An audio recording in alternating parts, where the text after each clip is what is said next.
بسم اللہ الرحمن الرحیم۔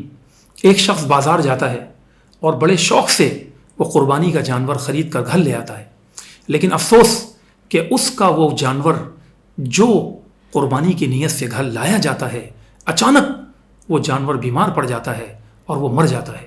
تو اب شریعت مطہرہ کا کیا حکم ہے کہ کیا ایسا شخص دوبارہ سے دوسرا جانور لا کر اس کی قربانی کرے، یا بس اب وہ صبر سے کام لے اور اب دوسرا جانور کرنے کی اسے کوئی ضرورت نہیں ہے؟ تو یاد رکھیں کہ ایسا شخص کہ جو قربانی کا جانور خرید کر لایا، اگر وہ صاحب نصاب ہے یعنی صاحب حیثیت ہے، تو ایسے شخص پر دوسرے جانور کی قربانی کرنا لازمی ہے۔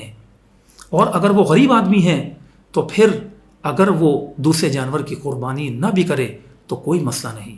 اب یہاں پر یہ بھی سوال پیدا ہوتا ہے کہ کیا ایسا شخص کہ جو قربانی کا جانور لایا تھا وہ صاحب حیثیت ہے، صاحب نصاب ہے، اور وہ بڑا مہنگا جانور لایا تھا، تو کیا اتنی ہی قیمت کا دوسرا جانور اس پہ کرنا لازم ہے جبکہ پہلا جانور اس کا مر گیا؟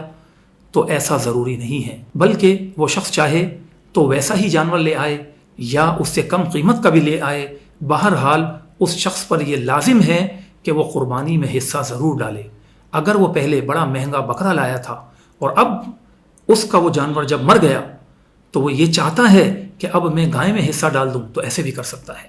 اور اگر چاہتا ہے کہ نہیں میں ویسا ہی جانور بلکہ اس سے افضل لاؤں گا، تو بہت اچھی بات ہے کہ اللہ رب العالمین کو قربانی کا عمل بڑا ہی پسند ہے اور اس شخص کو اللہ نے طاقت دی ہے، تو اگر وہ چاہے تو ویسا ہی قیمتی جانور لے آئے۔ لیکن بہرحال صاحب حیثیت شخص پر جانور کے مر جانے کی صورت میں قربانی کرنا لازمی ہے، اگرچہ وہ قربانی کم قیمت ہی کی کیوں نہ ہو۔